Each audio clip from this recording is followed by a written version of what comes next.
You've probably seen it before. A dusty can of beans sitting at the back of a cupboard, maybe for a year, maybe longer. And somehow, when you finally open it, the food inside still looks perfectly normal. No mold. No terrible smell. Sometimes it even tastes fine.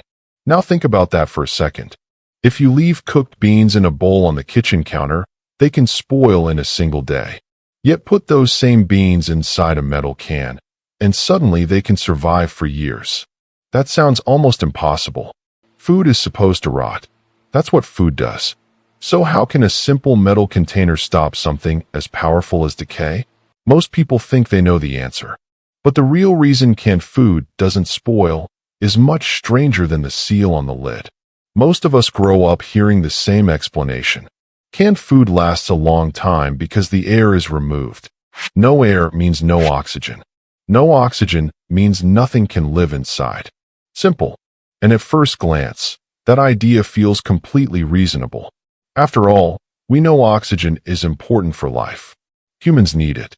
Fire needs it. Many living things depend on it. So if you take away oxygen, you take away life. Right? Well, not exactly. Because here's the uncomfortable truth. Some microbes hate oxygen. For certain bacteria, oxygen is actually poisonous. Remove the air, and you don't kill them. You create the perfect environment for them to grow. Which means if canned food were preserved only by removing air, it would actually be extremely dangerous. But clearly that's not what's happening. So if the vacuum seal isn't the real hero, what actually stops canned food from rotting? The biggest misunderstanding about canned food is this. People think they can prevent spoilage. But that's not quite true. The real trick is much more dramatic. The canning process destroys every living microbe inside the food first. Think about fresh food for a moment. An apple, a piece of chicken, a handful of green beans. They may look clean, but under a microscope they're covered with an invisible world of life. Bacteria, yeasts, molds, millions of microscopic organisms, all ready to start breaking the food down. That's what rotting actually is. Microbes eating your food. So if you want food to last for years, you have to remove the diners from the restaurant. And that's exactly what the canning process does. First, the food is placed into the can and sealed. Then something intense happens.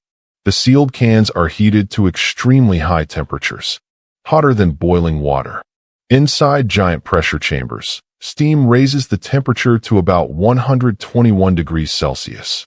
That's roughly 250 degrees Fahrenheit. At this temperature, something remarkable happens. Proteins unravel, cell structures collapse, and bacteria simply cannot survive. But here's the tricky part.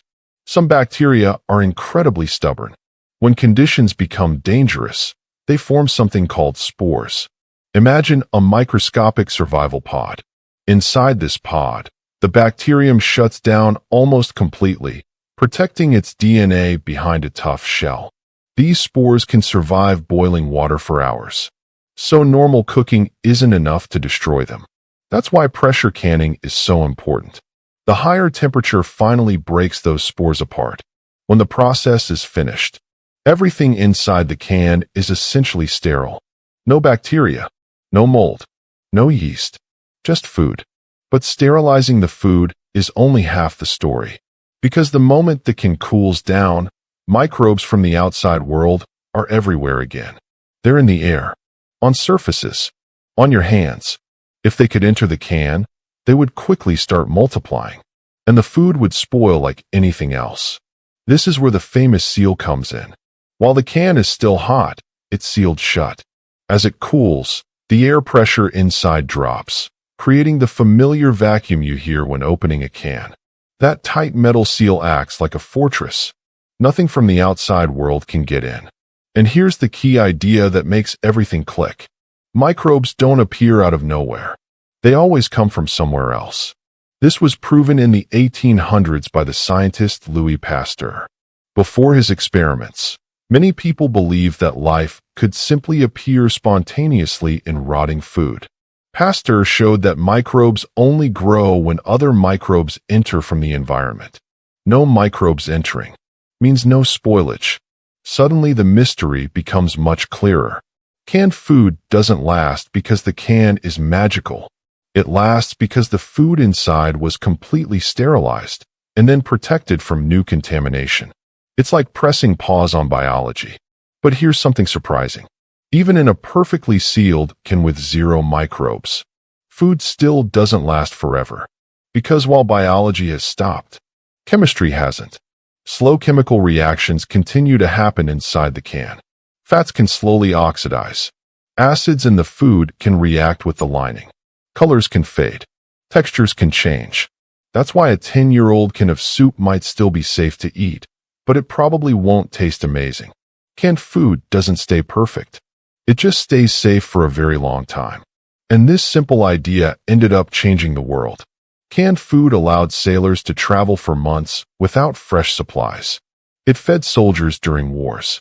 It helped explorers survive in the Arctic and Antarctic. And today it allows supermarkets to stock foods that might have been harvested years earlier. All thanks to a simple but powerful trick. Kill the microbes, then lock the door behind them. So the next time you open a can and hear that little pop, you're not just hearing a lid opening. You're hearing proof that the microscopic world has been locked out for months, or even years. Canned food doesn't avoid spoilage because there's no air inside. It avoids spoilage because nothing alive is left inside and nothing new can get in. And that tiny difference is what keeps your food fresh far longer than nature ever intended. Thank you for watching. If you enjoyed learning the hidden science behind everyday things, make sure to like the video and subscribe to Ordinary Explained. And next time you grab something simple from your kitchen, take a second to ask, what's the science behind this?